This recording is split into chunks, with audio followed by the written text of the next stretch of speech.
All right, welcome back to the Apocalypse Podcast. We are two nerdy brothers talking about nerdy stuff. I'm one co-host, Kyle. We have my brother. It's me. I'm Taylor. Okay. Today we are going to talk about Furiosa, a Mad Max Saga. Oh fuck! I might have fucked that up. God. Did I get it right? You nailed okay, it. I got it right. Yeah. Furiosa, the sequel to George Miller's 2014 Mad Max Fury Road. 2015 Fury Road. Now, I really liked this movie. I thought I wouldn't like it. I ended up liking it a lot. I gave it a 4 out of 5. Taylor, what did you think?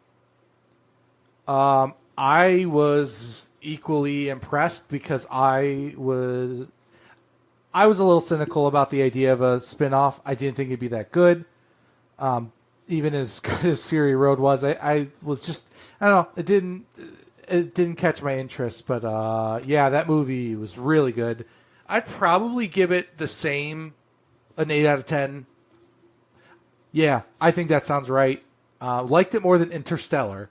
I had more fun watching this. Yeah. This is the most fun of the movies we've reviewed so far on the show. This one has been the most I've enjoyed watching. Me too. I do want to circle back and maybe call you out. You said that Fury Road was good, but when we spoke, you didn't seem so high on Fury Road. Okay, all right. Yes, this is true. I am a known Fury Road non-understander. I'll be willing to go on record to say I didn't get it. Everyone thought it was the greatest action movie ever filmed, and I'm like, I mean, it was pretty good, I guess. Like, I just didn't get it.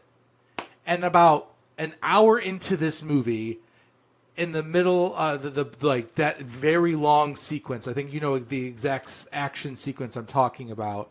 That like it like dawned on me the scale and the choreography and all the moving parts. I was like, holy shit. This is so good. Okay. I get it now. I understand the scale and the spectacle and the the world is so nonsensical garbage that it's awesome, and like everything is so, it's such a unique vision of a weird, and like the dialogue is also weird and quick and snappy, and I don't know, man. Dude, okay, I'm so glad you said all that. That is how I will also say, when I first saw Mad Max, I remember thinking it was going to be something that it wasn't, which is something that plagued me when I was younger. I would have very different expectations of a movie, and then when I would see it and it didn't fit those expectations, I would dislike it. And then, you know, on review later or once I matured and realized, like, no, just watch a movie and see how it is. I will say that when I first saw Mad Max Fury Road, I was not blown away by it either. I had the same thought you did. I came out of the theater and I was like, yeah, that was fun and that was cool, but like, why is this getting such rave reviews from everybody? I don't really get it. Yeah, I to be clear, it didn't just get good reviews. Critically like, acclaimed. It would be one.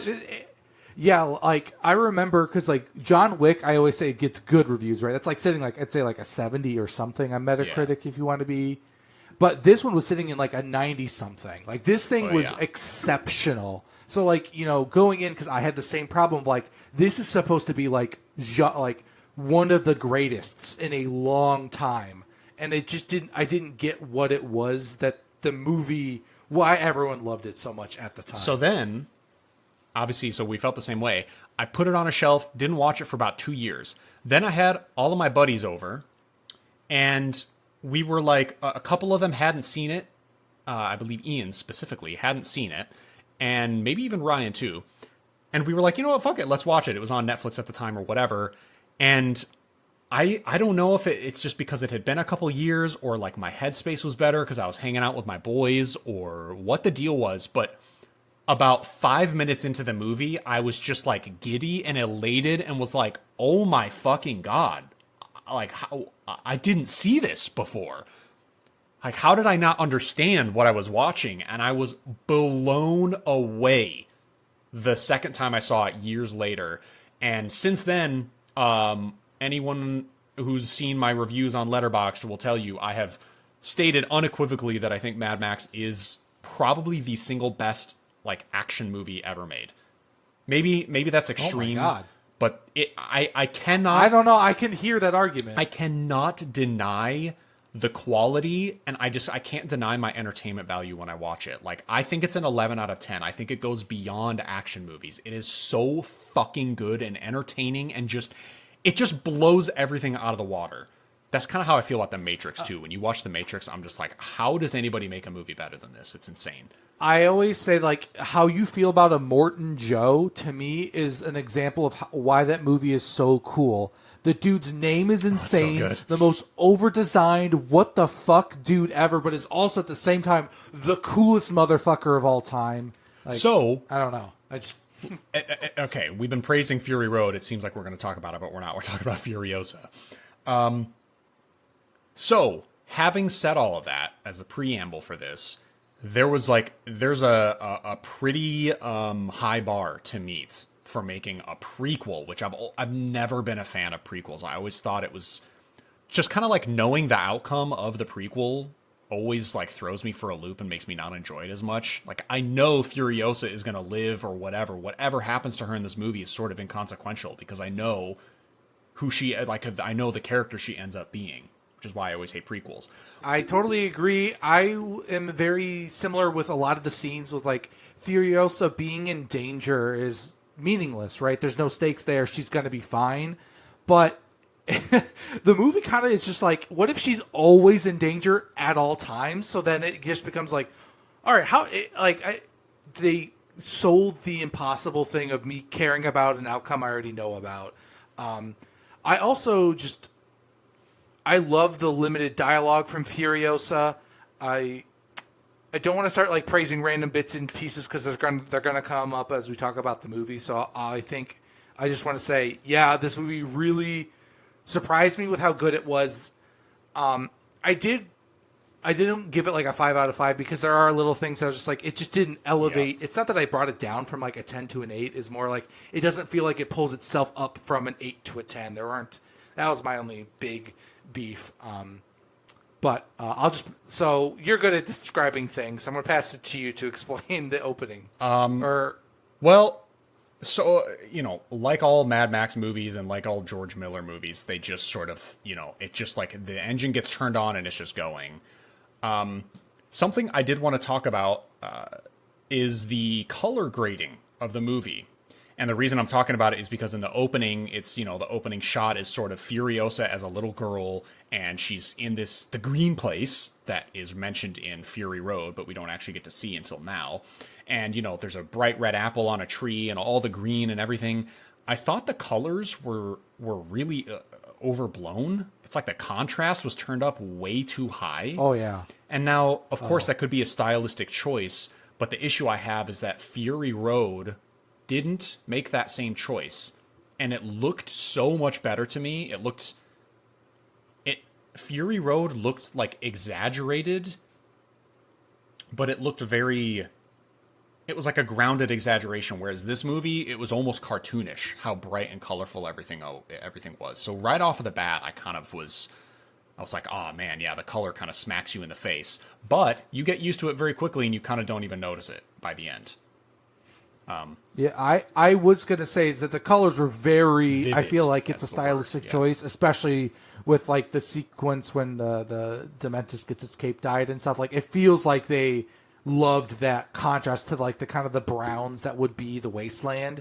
That like it feels like maybe in that sequence it probably notices or like it probably is a little bit more obvious. I don't know. Yeah, that's a good point. But I do love the exaggerated color.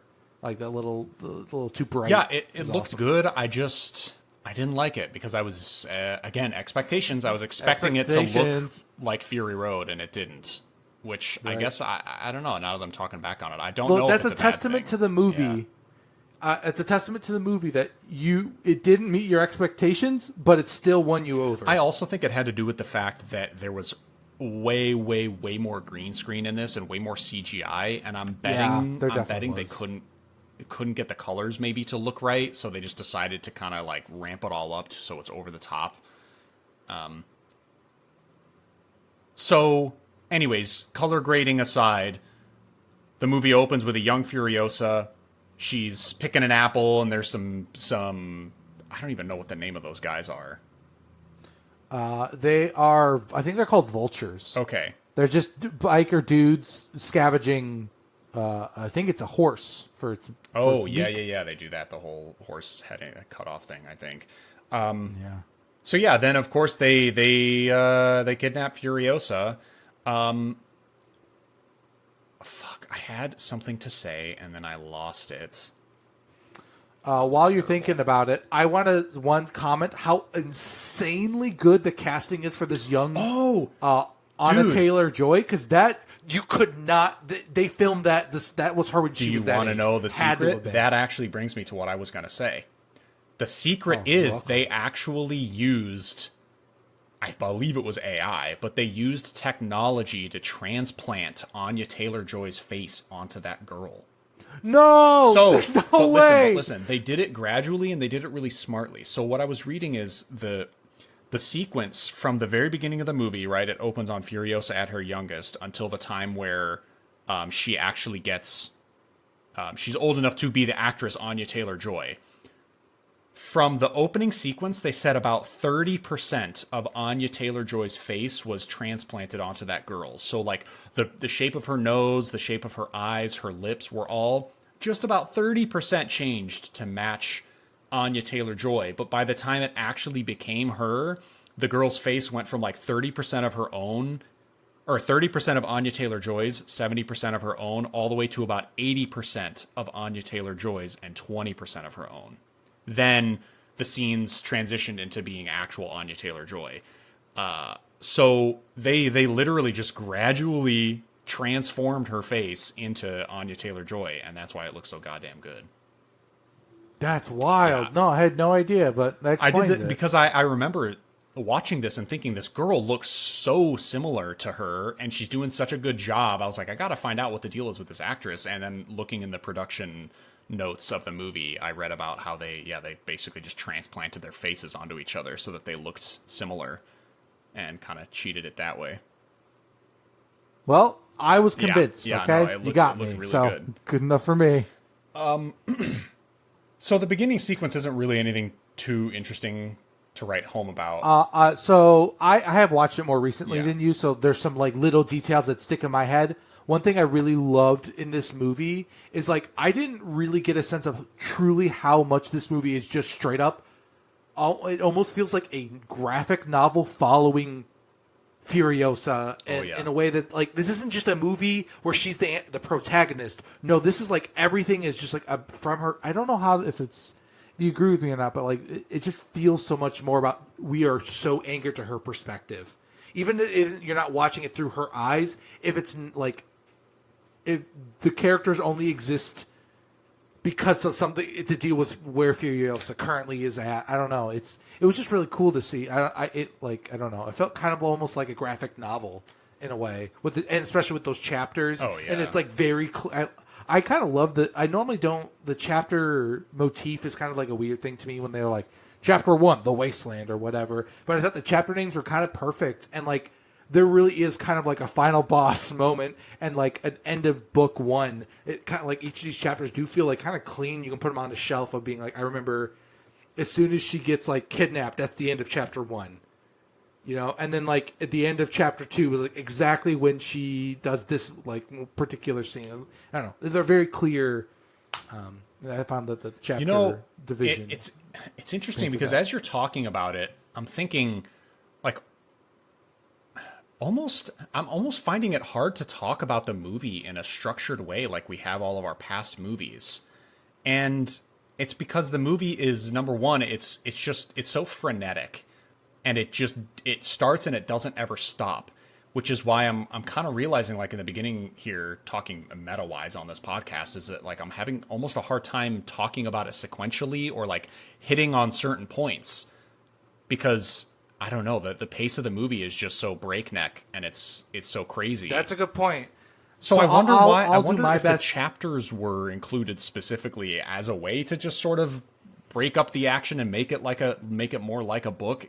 Because Fury Road obviously didn't, and that was the same type of thing where it starts and it doesn't stop until the movie is over.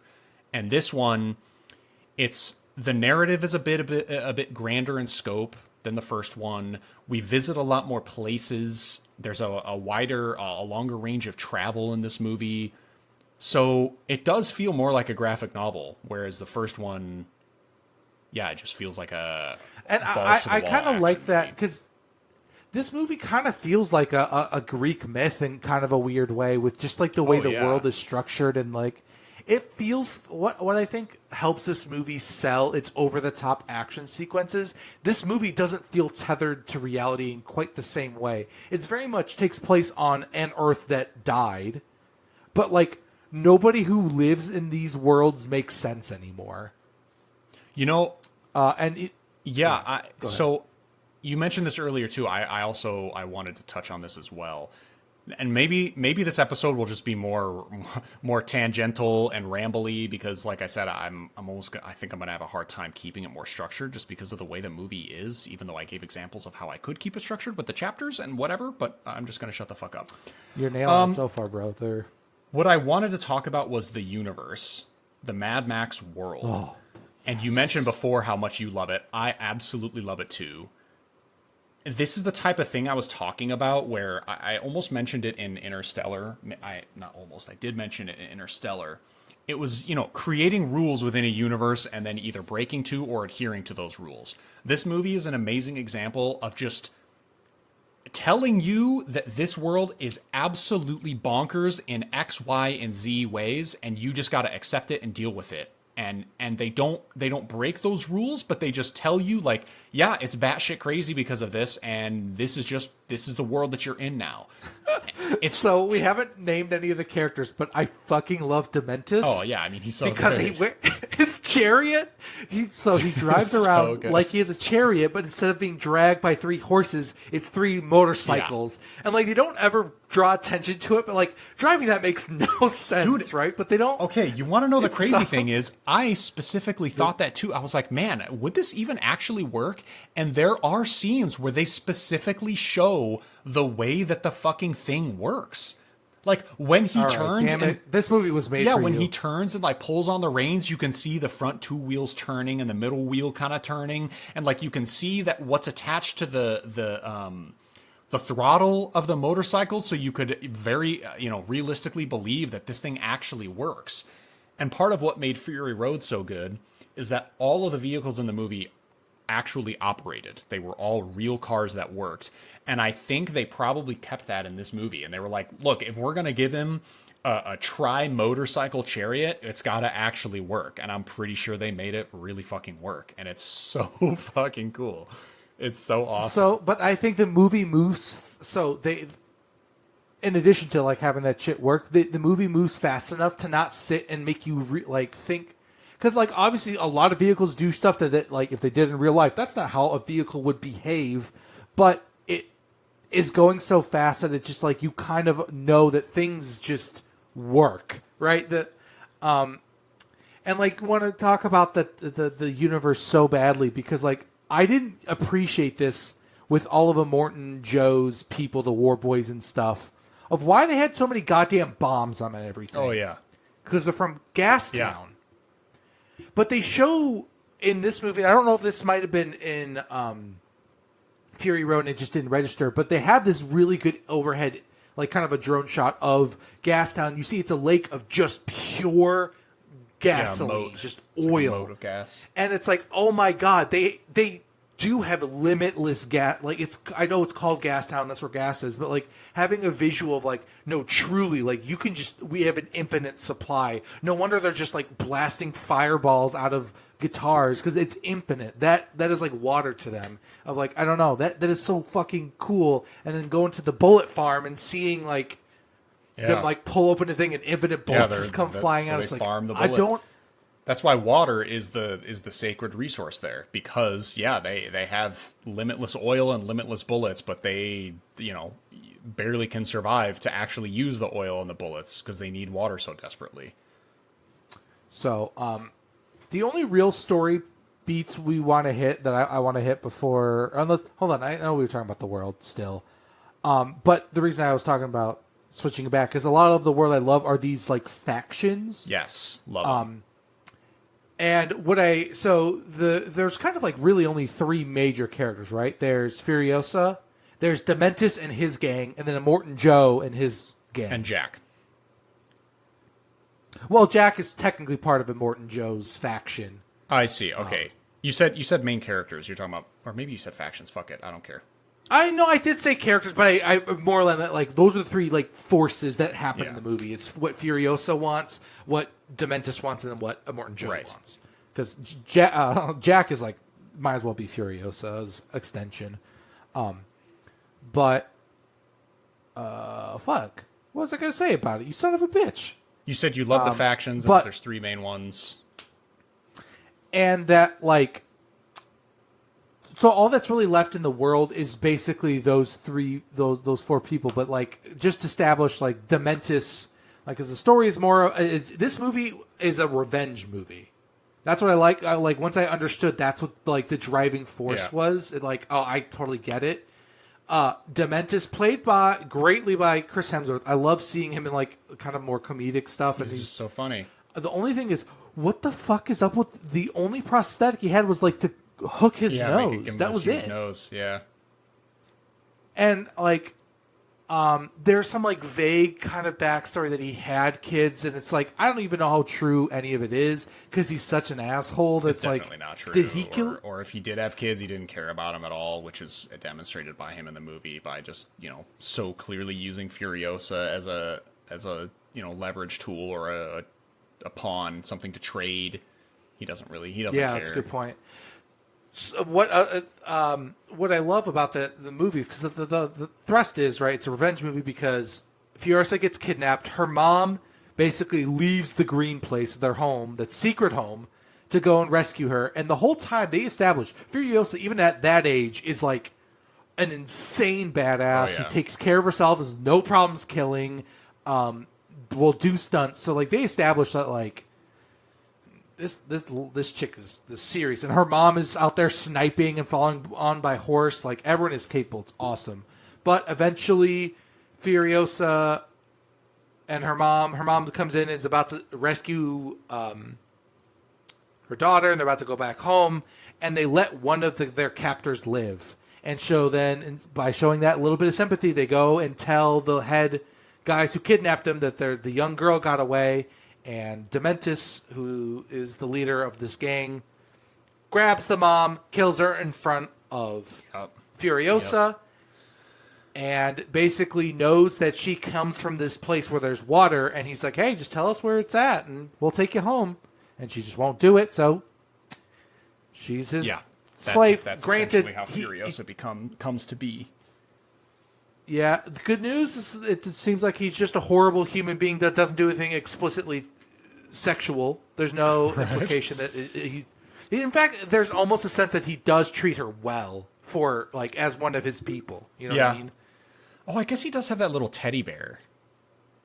Yeah, that's what I was, because he has this teddy bear that he claims his son or his kids. He's his kid. He never says what gender or anything.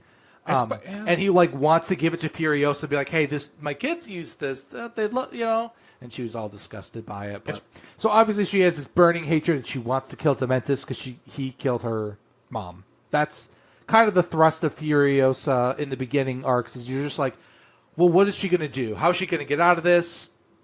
And then they kind of they take this chapter 2 is kind of about Dementis really and his gang and establishing like, well, what are their motivations? What are their rules? What does the world look like? How do they get around? How do they fight? So it's kind of like a really cool like faction chapter. And honestly, it's the way Dementis' gang works is like if they just pick up stragglers. And you're like, hey, we're going to, make everybody happy. We're going to go and find this Greenland and you can join my gang if you want to. And if you don't, we're going to fucking kill you. It's interesting. They're very completely nomadic from what I understand. They don't have a home or a base. They roam around as a 500 gang, a 500 member strong gang of motorcycle riders. And they just set up tents wherever they stop. And I think what's interesting is when they first introduced Dementis in chapter 1, they paint him very sympathetically. Like he's he's the best of the bad guy. Like, or like they don't show how cruel he Oh can God, be. he is so fucking despicable. I just remembered what he did to Jack. I forgot how fucking horrible he is, which does lend credence to him potentially having kids and losing kids and becoming super jaded, because that's Mad Max's Max Rockatansky's backstories, that he had a wife and children and lost them, and instead of turning into a disgusting villain, he sort of just turned into an anti-hero, and he just does what's best for him. So like you could see in Mad Max there are flashes of like this guy could potentially be bad or turned bad or could have become Like the idea is like everybody if you live in this world, you are some shade Yeah. of this. Like that's everybody is. Even the heroes are this just way. how far into it they want to lean. And it's interesting looking back on this movie too. I'm just going to compare it to Fury Road the whole time, of course, because it is a prequel to that movie. In fact, the end of this movie is like basically the beginning I scene love that, of by the the next. way. Yeah, it's really cool. The only thing I didn't like was I guess I didn't quite understand the time gap. Like maybe we'll get there when we start talking about towards the end of the movie. Fuck, now I lost my train of thought. This is exactly what Daniel was talking about. Well, don't worry. So, what you were talking about how messed up Dementis Yes. is, and I want to talk about like they open this chapter right with basically they found what is to be I think a bunch of people they encounter on the road. There's like I think about 5 people and a leader chained to 5 bikes. Oh, like you're God, being yeah, quartered yeah, by yeah. horses. And the idea is like, hey, all of your underlings want to kill you, but I only want one of them. So I'm going to give you Battle Royale. Whoever kills, like, survives gets to be in my gang, and then we're going to kill you. And it happens, and this girl ends up, like, being a front runner. You see her shoot this other girl. She goes down, but it turns out she didn't die, and she ends up winning. And she ends up having a cleft lip, but she shows up, like, throughout the whole movie, which is really fun. That is cool. Like, you get to, like, yeah.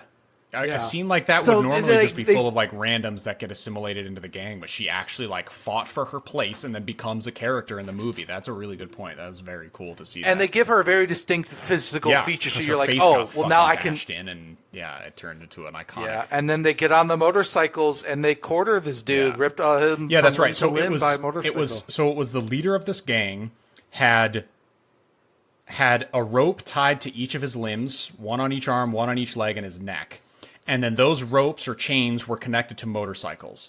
Now, none of those motorcycles are occupied, but there's like 3 to 5 people of this dude's gang in front of each motorcycle. This is setting up what Taylor just said, and then Dementis goes, okay, each of you needs to basically get on this motorcycle, and when you get on this motorcycle, we're gonna pull apart your leader. But you guys are gonna have to fight and kill each other to get a spot on this motorcycle. So there's probably, like I said, there's 5 motorcycles and probably 30 members of the gang, and so they all kill each other down to the remaining 5. They each get on a motorcycle. I'm remembering that correctly, right? Yeah, that's right. That you have the details much Yeah. more in your memory somehow. Right. Sick fuck. So, so he Dementis basically whittles down that gang from 30 or 40 to the 5 strongest, most survivable members. And then they all get on the motorcycle and rip their leader apart. Yeah, just start driving and pull him apart limb from limb, basically explode him. And like we were saying, one of those characters, one of the members of those gangs is this girl who ends up like, killing her own gang members, bashing them in, getting her face bashed in, and then she becomes a character. It was really cool to see that kind of. And they transition. become like, what's weird is like everyone is devoted. That's the one thing that I think is the fun part is like everyone's so fanatical in this world. God, I love it. Everyone's so The devoted energy. to whatever cause they're Yeah. in. So like she is hardcore loyal, dies for that man by the end of the movie. But True. I love how this world doesn't like. So this movie is incredibly violent but it's not gory because everything moves so quickly. They don't linger on any like particularly gruesome. Oh, except wait. Except when they do. Yeah, that reminds me in the beginning. So when Furiosa is initially captured, she ends up basically like tying this dude's necklace that's made of, I don't know, pieces of bone. Oh my God. Yeah, she like wraps it around his neck and then jams one of the ends into his bicycle wheel and bicycle, Jesus Christ, his motorcycle wheel. And so as he's driving, this necklace tightens and like rips his own throat open, basically. But he doesn't die. It's just a horrible mangled wound. It looks like a, like a bear chewed on his throat. But he can't talk when he's upright normally, so they have to pick him up physically and hold him upside down so that like his vocal cords are like closing and connecting in a way where he can actually talk. I forgot Dude, about that. You're right. Yes. Oh my God. That's one of the like. I would say this movie made me uncomfortable a couple times with its violence, but not in a like shame on them. But I'm like, I'm impressed. But even that was like the first. It's I've also seen. like That's entertaining. It's funny. They're like this dude's throat and neck is hanging open, and he can't talk because his head is like falling back. So they hold him upside down so that his head like stays in the same. It's so funny, but it's like it was so it's violent. the absurdity. It's all Yes. Yeah. It like. Somehow this is comical because that's all that's left is like you have to laugh at it. It's just absurd, but kind of like like a violent nature. It's yeah, exactly. But see, this is okay. This might actually be an example of what I was talking about before. That the juxtaposition in a violent nature I didn't enjoy. The kind of grounded reality with the silliness of the kills, whereas this movie establishes that it's just a wild, absurd clown world. Yeah. And then there's violence within this world, and it just all fits better. Yeah, I totally get. I'm kind of with you on that now. Sorry, tangent ruined your thought. Now we're gonna have dead air. No. But so that was kind of just to show how Dementis, like they kind of quickly show that he's the leader, and you don't fuck with him. One thing I did love was the wise man, the lore. I don't know what they call him, but they just have historian, this the lore master dude who's just covered in tattoos that are words, and he more or less is all of knowledge. There's like a scene when they finally get to Gastown or the Citadel, and they're talking, and like he has to keep Dementis has to keep asking the wise man like what words mean and stuff. And it's just like that dude is all of human knowledge. That's what's left. Yeah, he is the physical embodiment of history, of human intelligence, of just like and the old world. What's left Right. of the knowledge of the old world. And I do think that what I like is that the guy just only has a couple lines to Furiosa, but they stick with like it. I don't know quite how she feels about him, but like he says, you got to make yourself useful. Yep. That's how you stick around. But he also teaches her how to tattoo, and she does tattoo what I think is the star chart of where like her home is, so she knows how to get back home, and that's a very important thing they establish is that tattoo, that star chart. But just another shout out to some cool ass lore.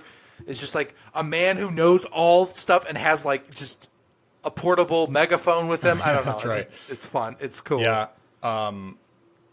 Yeah, that dude is cool, but it's another one of those things too where it's like you can tell he's sympathetic to Furiosa, and you might even think he's nice, but then you also realize that, he is part of Dementis' gang though. He's complicit to all the shit that's happening. But then you also have the third flip side to that coin, our three-sided coin here. Classic. Like, what else are you supposed to do? He can't survive in this endless desert of nothingness by himself. He can't run away. So, it's just survival of the fittest. It's survival. You have to sit by and I don't know, I guess just deal with this horrible reality if you want to live. Yeah, and it's true. Like, that guy would die less than a second. Before he could finish his sentence, he'd die. But so they eventually come across a war boy, which is one of the other factions. That's what we see in Fury Road. People. And Morton Joe's guys, war boys. Yeah, and I love it. It's a guy who thinks he's died and gone to Valhalla, so he's kind of like in a stupor. I think he was supposed to die, but he didn't, and he like gets tricked into bringing Dementis' gang to the foothold of the only other civilization out there, which is the Citadel, which is where Gastown and Bullet Farm are, which is the only cities. Yeah, there's 3 or 4. It's the Citadel, Bullet Farm, Gastown. I think they actually do mention another one, but I can't remember it now. Yeah, if they do, they don't visit it, and it's not. But yeah, those are the 3 main cities, and they do end up going there. I wanted to talk about that scene too when they show up, where Dementis, just as brazen and ridiculous as he is, shows up with his gang of motorcycles, and he's like, "Hey!" yelling up to Immortan Joe, like, this is our place now." Like, the dude is just fucking out of his mind. It's so funny. I love his character. And, like, we haven't really talked about the way he talks. Is like, he's just like an edgy. He's just like a weirdly aggressive, but not particularly mean. I don't know how to describe the way he talks. He's a very particular. He's very like strange a character, but yeah. But he comes off as almost a little silly, or like just not taking things for sure. Serious. Like he's just not taking the world seriously. He knows he lives in this absurdist life. It's like, I don't like to say this. It kind of has a little Joker vibes in the like. If you want to relate it to something of like in chaos, laughing in the face of the anarchy, and he's just like so. They show up to Gastown, and he just makes the declaration. He's like, "Oh, by the way." Or the Citadel is like, okay, you're gonna get out right now, or else we're gonna come up there and get you. It's so ridiculous. And I do want to be clear. This motherfucker has probably hundreds, if not thousands, of dudes following. Oh him. yeah, so he has an army at the foothold of this Citadel. It's called the. He makes this declaration. Man. He doesn't know what he's in for. It's at the Citadel. And they basically just send one war boy in. Oh man, to do crazy, yeah. A suicide bomb, which it was just to show of like, oh yeah, that one guy who killed probably hundreds of you. We have an infinite number of them who are willing to do this. So you're all gonna die. Yeah, they call out this one war boy, almost a war pup. He looked very young, but he was a war boy. Yeah, 18. And so he's probably at least 150 to 200 feet in the air. He grabs one of those grenade spears that we're all familiar with from Fury Road and just, Assassin's Creed style leaps off of this grate that they're on at the top and just free falls all the way down into Dementis's gang and spears somebody and blows up. And then kind of all hell breaks loose. Dementis realizes that he's he's kind of in over his head here.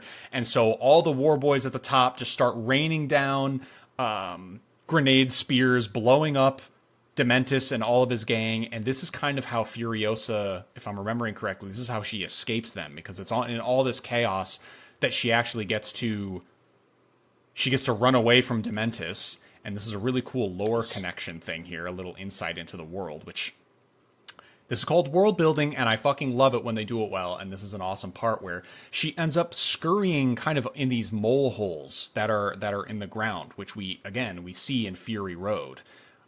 That's where, I don't know, I guess all the peasants and shit live. Like, that's just where everyone lives. They live underground, and then they come. The people who don't get to live in the cities. I assume it's like the poor and disgusting. So they come out when Immortan Joe opens up the water gate, and they all stand under the waterfall, get their water, and then they go back and hide in their little hidey holes. Well, in this movie, we get some insight because we get to see Furiosa actually crawl into one. It is a literal fucking nightmare under there. They are all cannibals. There's body parts hanging from the ceiling. There's thousands of flies infesting the area. You can tell these people are like out of their minds because they're fucking cannibals eating each other. And it makes you realize that's why in Fury Road, you'll notice a lot of them are like missing limbs and they're hobbling around and they look deformed and fucked up. And it's like, yeah, they're probably cutting their arms off to eat because they're starving to death. They're killing each other. They're inbreeding. Like, suddenly you just get this sort of light bulb where you're like, oh my God, that's why they all look like that. You assume it's just because they're poor and living in shitty conditions, but you don't know exactly why. Now we know. I really like that part. I love the part where we find out that they're cannibals and living horrible lives and eating each other. I like that part. It was the other thing. This is the first movie to gross me out with like maggot stuff, because it's all that dead flesh. There's just maggots like writhing around in there. It's just. Have you seen? Do you remember The Road? That movie. Yeah, I read the. I It's know, like one of 3 books I've read Me in my too. life. Yeah, it reminded me immediately of that scene where they break into that house. The boy and the man, they break into the house and go Yeah. under the in the cellar, and they realize that it's just like a people being held there Disgusting. with their I don't want to be that guy, but she doesn't escape here. So what happens is she does get pulled down in there, and she's trying to escape, and Dementis actually pulls her back up. Out. Okay. And what ends up happening is that Dementis Trojan horses his way into Gastown, and then they come to finally, like Immortan Joe and takes her. Dementis. Yeah. Yeah, they go up and they're about to capture the thing, and they are. Joe kind of sees Furiosa and is like, "Hey, like this." Not that he's better, but he's just like recognizes this girl's not like this dude is just being pretty brutal. He's like, "All right, her plus your doctor and something else, and we'll we will work together. You get to run Gas. You'll be the protector of Gastown, and you'll get paid to do it." So he's basically becomes a sheriff, is like the agreement. But in exchange, the big deal is that why the men aren't killing Furiosa right away like anyone else. They make a note. She's the first, like, a fully healthy human born. Her skin looks good. There's nothing wrong with her. Like a healthy human being born during the apocalypse. True, I forgot about that angle. Yeah, and that's why all the war boys and the war pups, they all have their little tumors on them. They're all bald and hairless. Like they're all just like inbred, tumor-ridden, cancerous-filled, and they die young too, right? We know that from Fury Road, from Nicholas Holt's character, whose name I can't remember, but yeah, like he's basically gonna die. And like anyway. they show it. And they show it a little bit later, like a lot of births. Like there's this one of those wives who's there explicitly to give birth. She gives birth to 5 deformed babies in a row. Okay. Like they show a deformed baby being born, and someone's making a comment like, you know what they say after 5 tries. She's like, no, I can give you one. Oh, that's what chance. the deal is with that. Okay, I remember that part, and I couldn't figure out why in the moment what was happening. Maybe I wasn't paying attention. So what happens here, so this is kind of wrapping up chapter 2, right, is this exchange is now, they make the deal, so now Furiosa's in on the Citadel Immortan Joe's squad, and she's going to be one of his, I don't know what they call the wives, but like the women whose explicit thing is they get taken care of, so they make babies, because they need boys to become war boys. They need human beings. So the idea is she's so healthy, she could become a birthing person for me.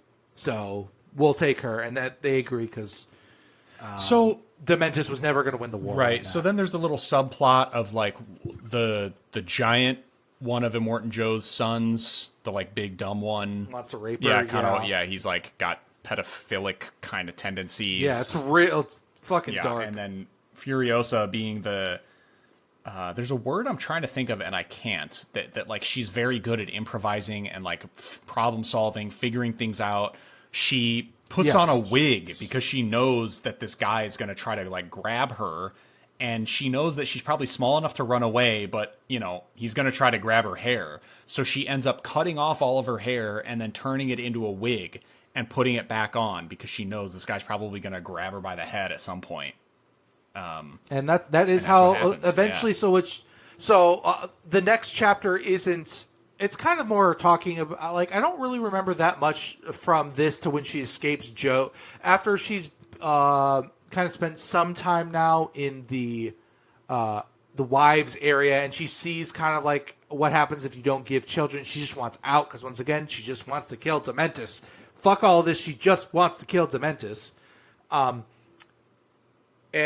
She wants to run away, and then she does the thing that Kyle described, and she the fake hair. So she's running down. She like knows there's some mud. She puts some mud on her face, and she like basically just like grapples onto a pipe, like hovering above the city, and falls then into basically the bottom rung of the society. No, so what happens is within this, there ends up being some kind of accident where this big crane that's hanging.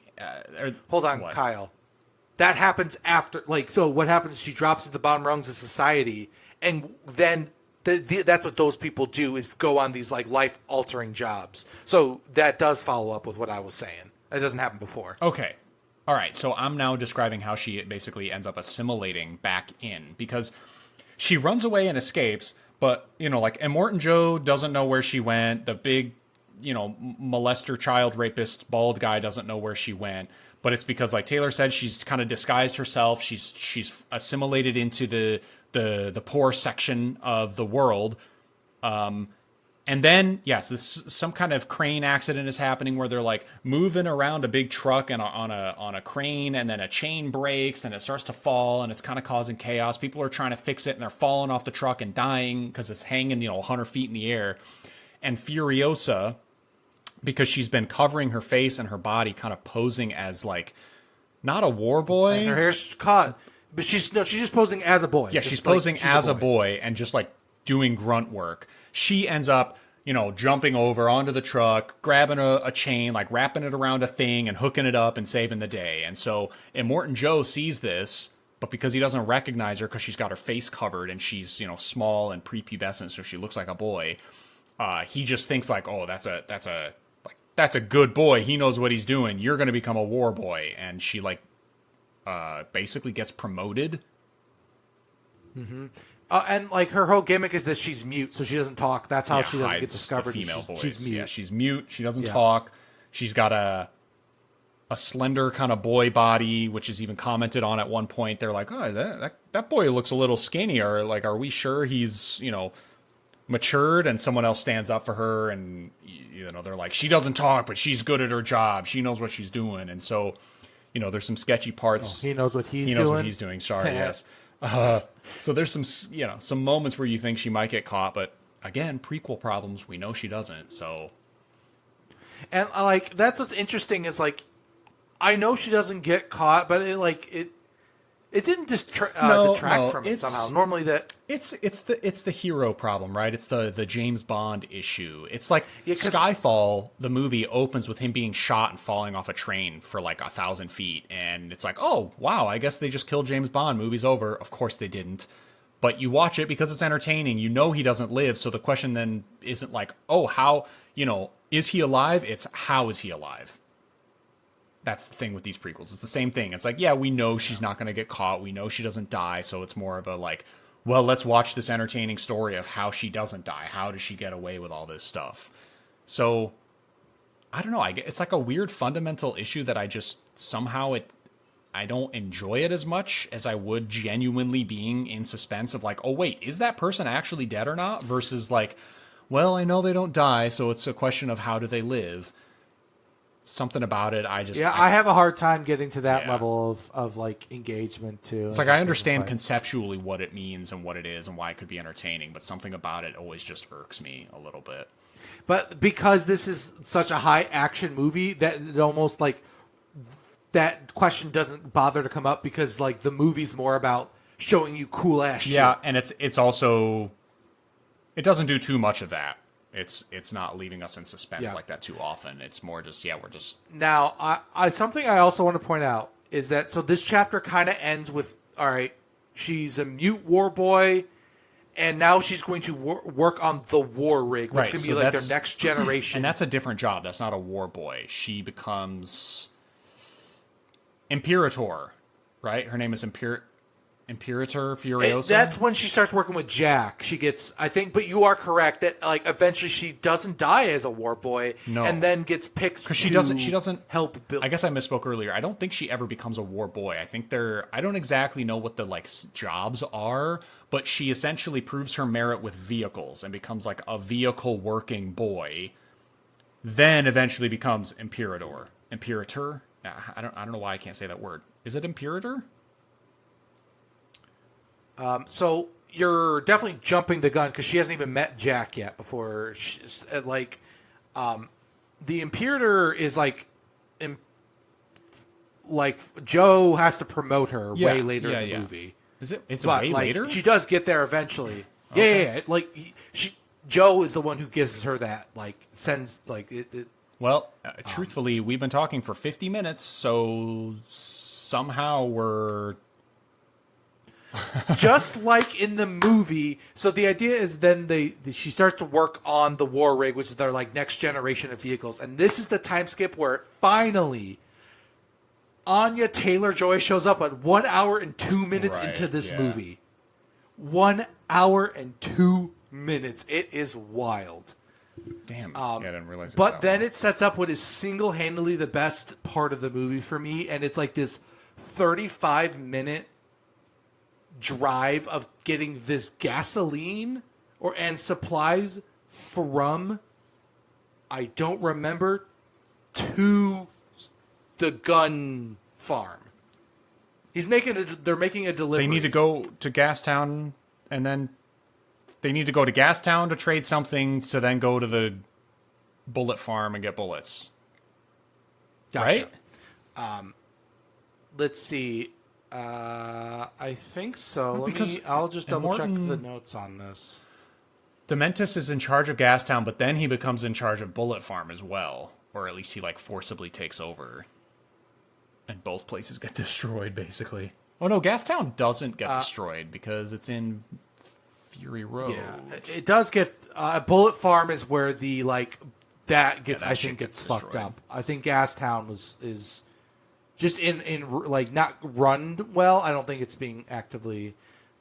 but these are the details that don't matter because the idea is eventually here is that they're going from one place to another place. But what's really important is that Furiosa is on the attack team. She's attacking something. Oh, man. Now I'm struggling to fucking remember. it up. Because what's insane is that Furiosa is always kind of on her own team and she plays all sides so she comes out on top.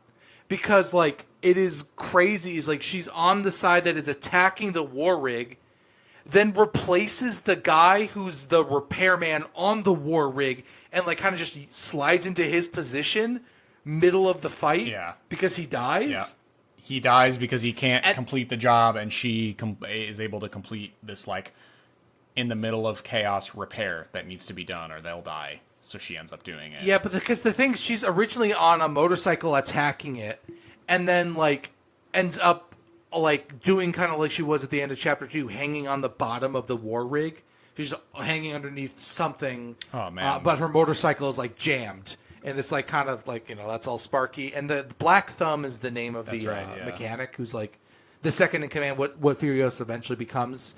And he's doing some stuff, but he eventually sees her, but he dies, and there's a leak in the gas, so she goes and repairs it because if she wants to survive this encounter, this truck can't stop.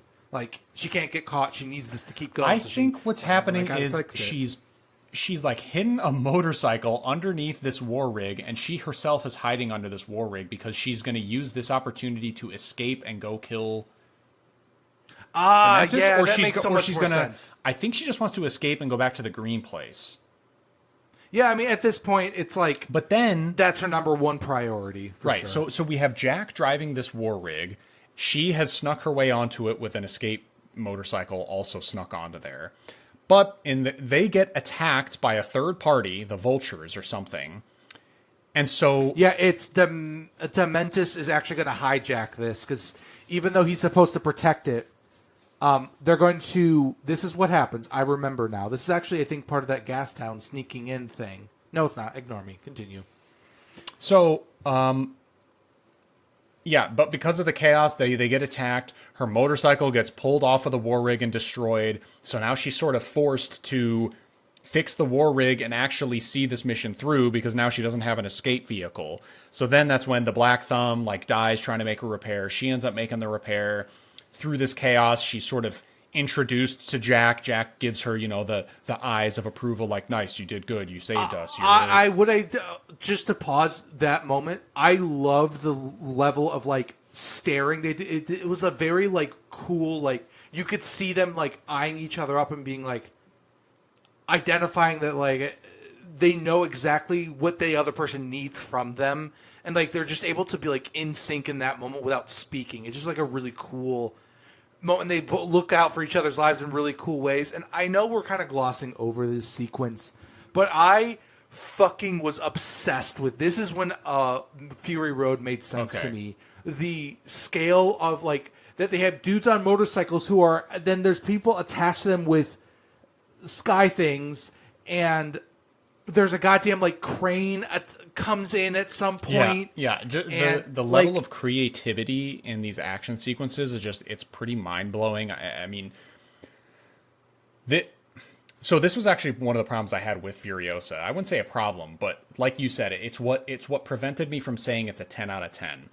Was that a lot of this felt derivative of Fury Road. A lot of this I had already seen, and the new stuff wasn't extremely exciting. Like, when you watch Fury Road, the stuff you're seeing there, it blows your mind. You've never seen action sequences like you do in Fury Road. Because those are all real, too. That's why it blew your mind, because it wasn't CGI. Now, in this one, you're like, oh, you can tell a lot of it's CGI. Yes, I've seen stuff like this before. Sure, there's a lot of new and creative things, but it's still within that same realm of, like, crazy motorcycles and crazy cars and crazy trucks doing crazy shit.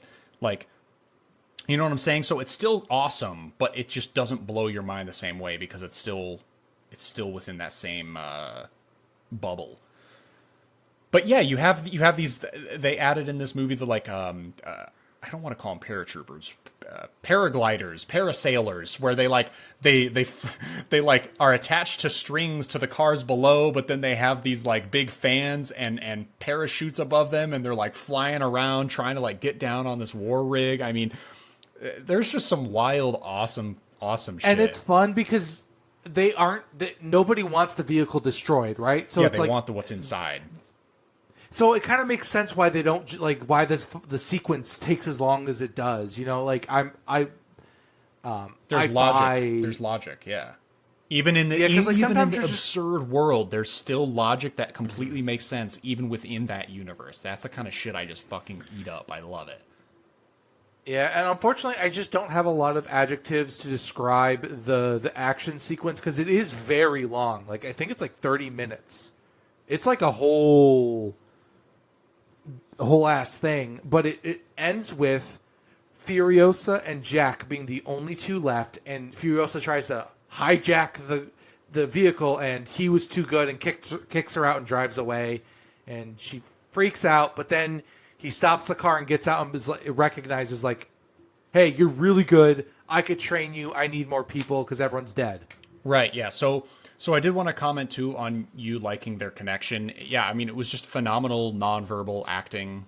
Really, really great job from everybody. Good chemistry between these actors that just looking at each other, you feel what they're feeling and what they're trying to emote. Yeah, it's just really, really good. Anya Taylor-Joy's eyes are she's amazing. Power. It's incredible. So yeah. So this is where she becomes a Praetorian. Yeah, which I want to comment too.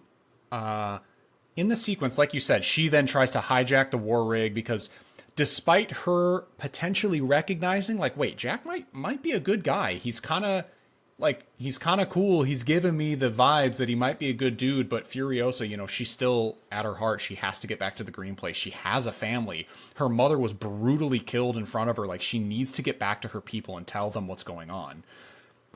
Also, I did forget they gave her like this seed that she's supposed to plant to like, if she can't get home, to like start a whole new. Oh, I don't remember that. Okay. Now I kind of. It ends up being kind of. It's not very directly like it's takes like maybe 5 minutes of the total runtime, but it's definitely there. Okay, so then I do remember that now. So, anyways, Furiosa, despite recognizing like Jack might be a good dude, she has too much on the line, so she has to try to steal the war rig and get out. He catches her and kicks her out. The whole point I'm retelling this is that this is when he acknowledges that he knows Furiosa is sort of up to something.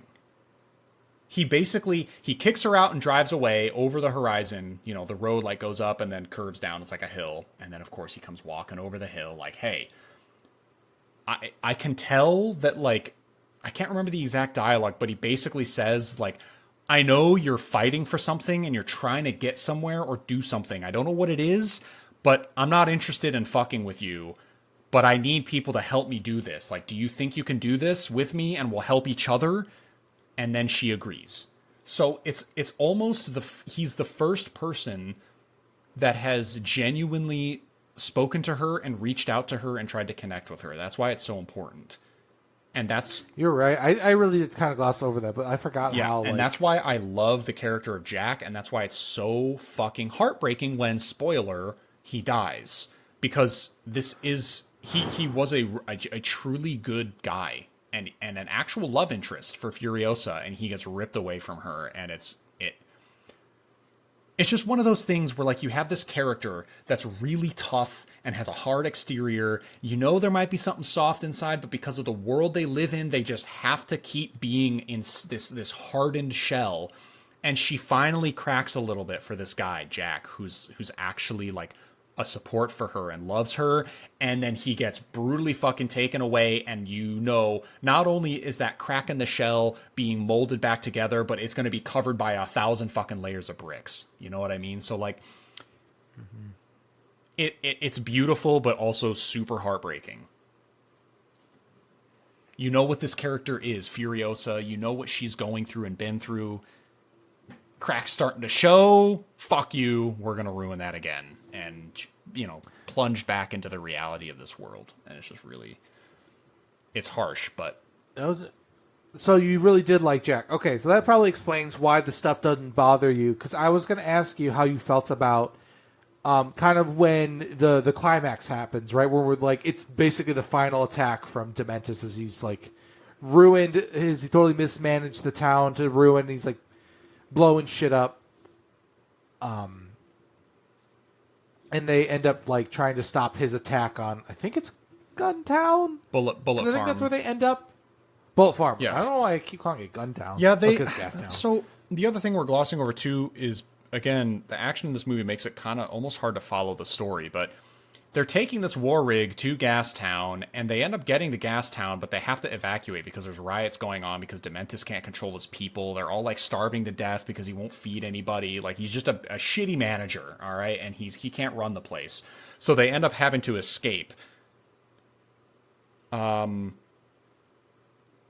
Man, I can't, like, this is what I'm saying. I can't remember the sequence. So it says Joe orders Furiosa and Jack to collect weapons and ammunition from the Bullet Farm, an allied mining facility. However, Dementis has already taken possession of the farm, ambushes them when they arrive. There it is. Okay. So now... And that's where, like, basically, it's a really long sequence in which basically Jack tries to sacrifice himself and Furiosa chooses to, which I think is a callback, because what's funny... In the beginning, I wrote down this note. In the beginning, the reason Furiosa gets captured is her fault. Because her mom told her, like, leave, do not come back. You're right. Do not come back for me. But she does, and it gets her. But she does the same thing again here. But this time she has the skills to fight back. So it's interesting. I guess it's showing us Furiosa's loyalty and almost maybe her need for a human connection, right? Like her mom, because even from the beginning of the movie, you can tell Furiosa is quiet. She's serious. And, her mom gets captured and her mom knows that she's going to die. She's like, look, I'm going to distract these dudes as long as I can. You need to get out of here. Furiosa starts running, turns around, sees her mom gets kidnapped, and immediately just runs right back to her mom to try to save her, even though we know she can't. It's like the odds are overwhelming. She just can't do it, and then watches her mom die. So yeah, like you're saying, now there's that same thing happening here, where Jack kind of gives her this look. He's like, I'm going to go deeper into the Bullet Farm. We've been ambushed. Both of us can't get out. I'm going to sacrifice myself and go in and try to do as much damage as I can. You get out. Again, same scenario. She watches potentially helplessly as she stares at Jack, thinking he might die, and she says, you know what? No, fuck it. I have the skills. I'm going to fight back again. And I'm actually going to save Jack this time. And so that's what happens. Jack tries to kill himself. Like you said, he tries to sacrifice himself, and she's like, you know what? No, fuck that. I'm not letting you. And it's crazy, and it's crazy that even Dementis gets away from this. Like, he almost gets got, but once again gets saved by some bullshit. The whole shape of the Bullet Farm, it's like a big quarry. Not big, actually. It's like a small quarry where you enter in on the flat ground above, and it just sort of spirals down deeper and deeper into the base of this quarry where they're mining whatever it is, metal to make the bullets. So as you circle down this quarry, you have this kind of big spiral playground that they make, of course, really great action sequence here. And there's a kind of a tower at the base of this quarry, which is kind of where Dementis ends up, and Furiosa is at the top of this quarry, sniping down, killing people, not missing shots. She's killing people right as they're about to kill Jack, as Jack is driving this truck deeper into the bullet farm. And he ends up smashing into this tower that Dementis is on, lighting on fire some shit. It's amazing. I don't know how Dementis lives. It's actually like, it doesn't... He probably shouldn't have lived, but he did. And they... Oh, this is the part I remember. They do see at some point while this is happening, they see Furiosa and Dementis shoots a fucking RPG at her. Right. And she survives. She punches out of the ash and survives. Yeah. That's when like Kyle's gonna hate this part.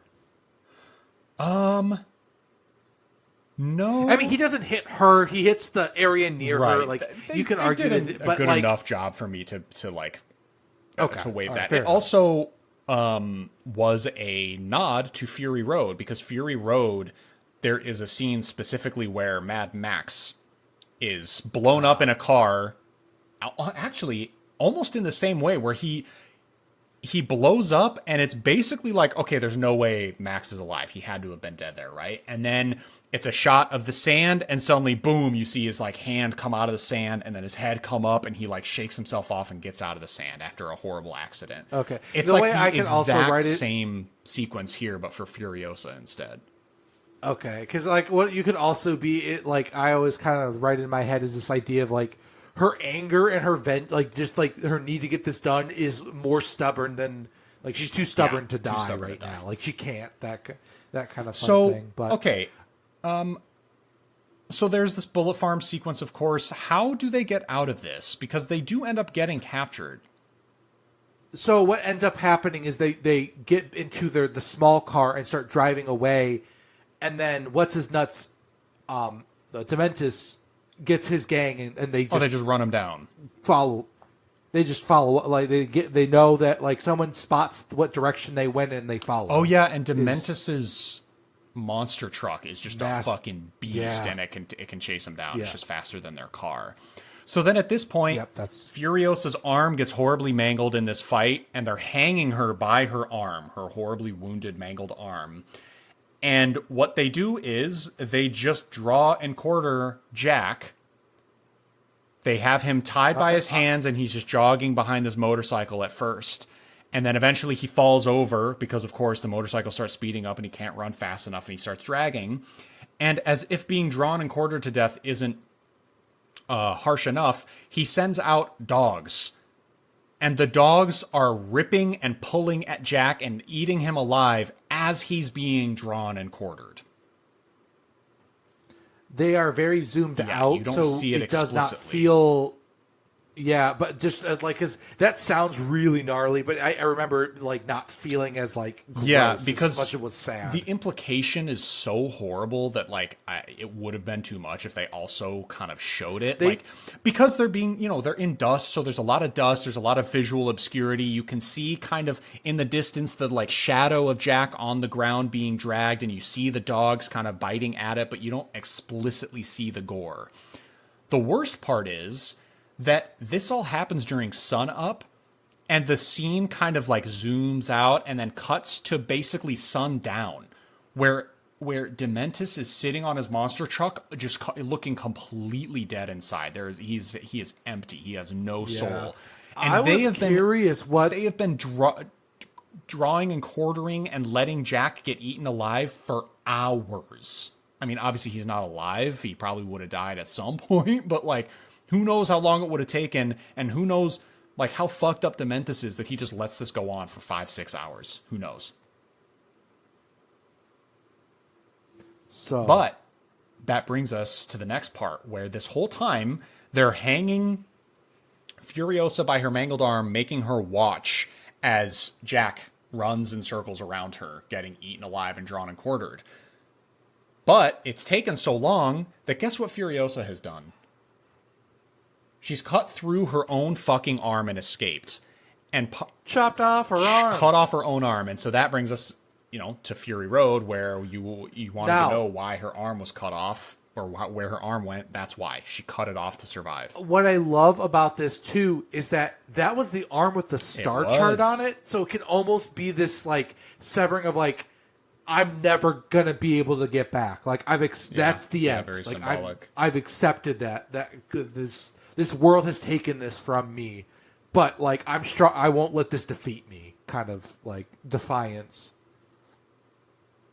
So, and then that kind of leads us to almost the end of the movie, because the climax is that she kind of gets away. Yeah, she gets away because obviously how long this has taken. There's dust everywhere. Like, it's hard to describe, but the way the shot is set up, it's very plausible that she could have cut off her own arm and snuck away without people being able to really tell, because of all the dust, all the movement, like all the kind of what's happening. And Dementis, literally, he has his back turned to her. He's like sitting on the hood of his car where she is hung up on the back of the monster truck. So if she got, cut herself loose, it's very plausible she could have escaped. So she does, heals herself up, comes back and hunts down Dementis. Now, before this, is the other part in the movie that I think was the grossest I'd ever seen, because she does end up in the hole. Oh, the whole place. Yeah. And there's like literal maggots writhing in her severed arm flesh. I was like, "Fuck you, George Miller." So she makes it back to the Citadel, goes inside the underground huts that all the cannibals and inbreeders are living in. But yeah, I guess they really were trying to help her in the beginning of the movie, where initially it looks like they're trying to like grab her to kill her or eat her or something. They were trying to help her, and she wakes up. She passes out down there at some point and wakes up, and there's maggots in her arm, eating away the dead flesh, keeping the rot away, basically. Because that's a old remedy. Having but then she ends up getting to the front of the Citadel and yells, I'm period of Furiosa. And she gets back up with and gets kind of, that's where she builds up this mechanical arm. I think this is where she becomes the highest rank. What do they call it? A praetor? I think is Imperator. What they're called. Why can't... Oh, we've been saying that. Why can't we say that right? I don't know. But I do know that's, I think, where she ends up getting this. Imperator, but this is like the Furiosa. big... She then was, of course, not done with his friend Dementis, because he's still out there. So after she kind of recovers and heals, she gets ready to go and gets hunts him down in the desert. It's fairly unceremonious. They try to run, but Furiosa is just pissed, and she's going to get her revenge on this guy. So she basically just chases him down and gets him. Now, the interesting part about this sequence is that you don't actually really know what happened to him. You do, actually. I don't think the movie does a good job. You really think he ends up the way that they showed? Okay. Yes. Well, basically, you have this narration of the lore master, as we called him earlier. He's kind of been narrating the whole movie, actually, at certain parts. But he's sort of like being coy in the way he's talking about it. Imperator catches Dementis, and he of course gives his villainous monologue at the end, basically saying like, it doesn't matter what you do to me, you're not going to be happy. I don't care if I even die. Like, who the fuck? It's all fucking pointless. Whatever. This is the world we live in. Just deal with it. Is essentially what he says. And it shows a couple different scenes. It shows a scene of like Furiosa walking away from him. Then it shows a scene of Furiosa just like walking up to him and executing him in the back of the head. But then the narrator, being coy in the way that he is, says like, this is what Furiosa told me. And it cuts to him, Dementis, back at the Citadel. But it's like he's basically turned into a tree. He's like laying on the ground, and a peach tree or an apple tree, a fruit tree, basically the tree that was in the very beginning of the movie that we didn't mention, but it's what got me on my color tangent. An apple tree is like growing out of his abdomen, and he's alive. Dementis is alive, but he like can't really move because he's like rooted to the ground, and he's got this tree growing out of him, and he's like, looks like he's out of his mind. And the implication obviously is that Furiosa captured him and is like kept him alive as organic matter for this tree to feed upon. And like, what a fitting punishment to Yeah. be the fruit that he wanted so as like and he got at the end. I think that I believe that is supposed to think be so, the too. like canonical death, but yeah, of like an eternal torture to live forever and to feed and just be I don't know. It's such a gross image. It ruled. Yeah, it was cool. They also, they added like there's like little there's like things connected to his arms and shit with fluid flowing in it. So the implication too is that maybe he's like she's keeping him alive extra well with extra fluids or medicine or something, but he's also, stuck in the ground forever and rooted through this tree. So yeah, like Taylor's saying, it's just sort of a endless eternal punishment for him. Maybe he'll die of old age. I don't really know, but yeah, he's certainly being kept alive to provide to bear fruit, if you will. Yeah, and then the what I think is a really awesome kind of way to end the movies. It ends the way Fury Road opens for Furiosa of her getting promoted, getting the war rig, so she's now where Jack was before, but then she sneaks the five wives out of that place to get them out, and they kind of are like, as the credits are rolling, are cutting to footage from Fury Road. Like, it's not even like Which was weird. new scene. It is straight up just old Yeah, it's footage. literally So just like snippets of Fury Road in the credits. That part's weird. A lot of people have commented on it too. It was weird watching it. I was like, I don't know why it was kind of nice for me. So I also felt like this is weird, but it was good just for me to be like, I don't remember. I haven't seen Fury Road in a long time, so it was nice to be like, yeah, that is. You know what that I is did? How she's introduced. So to sort of cap out this episode, the final scene is, and I tried to look, but I couldn't quite tell. I'm pretty sure they just straight up fully CGI'd Charlize Theron's face onto Furiosa, but I couldn't tell. So what it says, according to Wikipedia, because I looked it up, was that they used archived footage. So it's like the original footage. Oh, okay, yeah. So the last scene of the movie is like, it's nighttime, you see the war rig ahead, it's a kind of over-the-shoulder shot, not quite over the shoulder, but like a third-person shot of Furiosa, like peeking around the corner, making sure the war rig is good to go. She turns around and she like waves forward the five wives that are off-screen, and they all kind of like run towards the war rig. And then the movie ends, and that ties into exactly where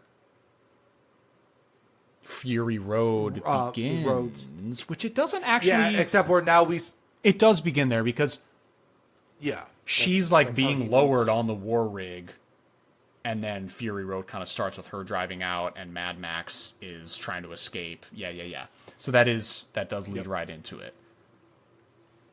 So that's the one thing that bothered me, is that the timeline I think was a little weird, because it was, the movie up until the end was Anya Taylor-Joy, and then suddenly it was Charlize Theron's face leading into Fury Road. So was I supposed to believe that from...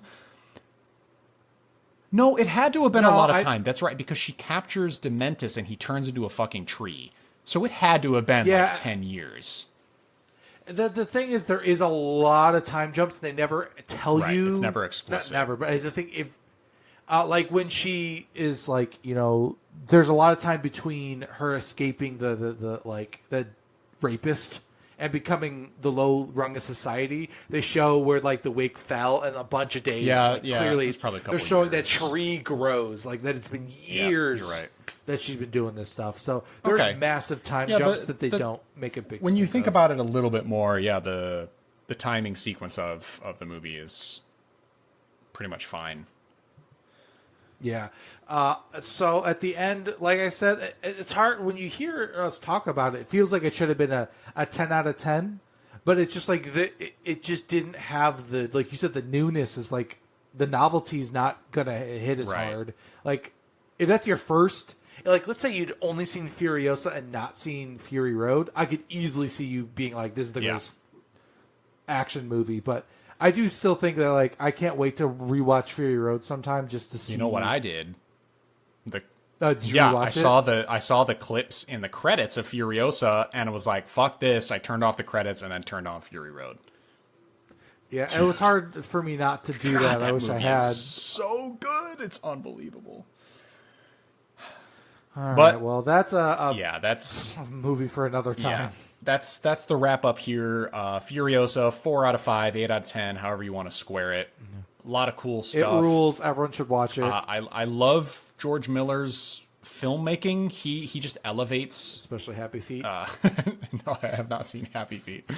Oh, okay. No, but I forgot he did that. That's so stupid. Yeah, dude. I That's love why George Fury Miller. Road was even better because he went to do a bunch of kids movies Yeah. after old Mad Max, and then just comes back with Fury Road, greatest Yeah. movie of all time, in his back pocket.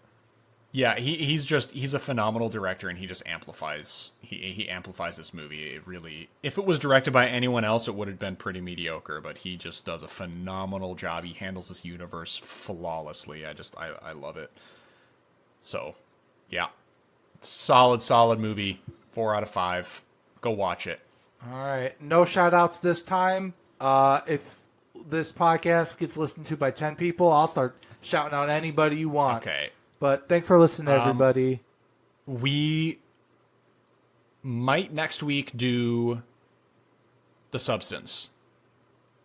That is what the plan is Yeah. for now. Might change. I'm very excited But to- yeah, we might do the Substance for next week. Andrew gave it a 1 star. He said it absolutely stunk. He almost walked out of the theater. He was so bored. He said bored. So I think he just was not entertained by it. So we'll have to see how that stacks up I'm to curious everyone to else's see what types of rave. movies he likes too. But yeah, that's interesting. I'm excited to. I know that it's not going to be for everyone. Yeah, I don't So even I'm know what excited to movies see how it Andrew is. likes. Really, he's He's you a want to talk to guy. somebody who doesn't like a lot of things. Andrew's very harsh. He's very harsh. Where does he learn it from, Kyle? No. All right, so Substance next week. Thanks everybody for listening. All right, TTYL. bye-bye. Bye bye.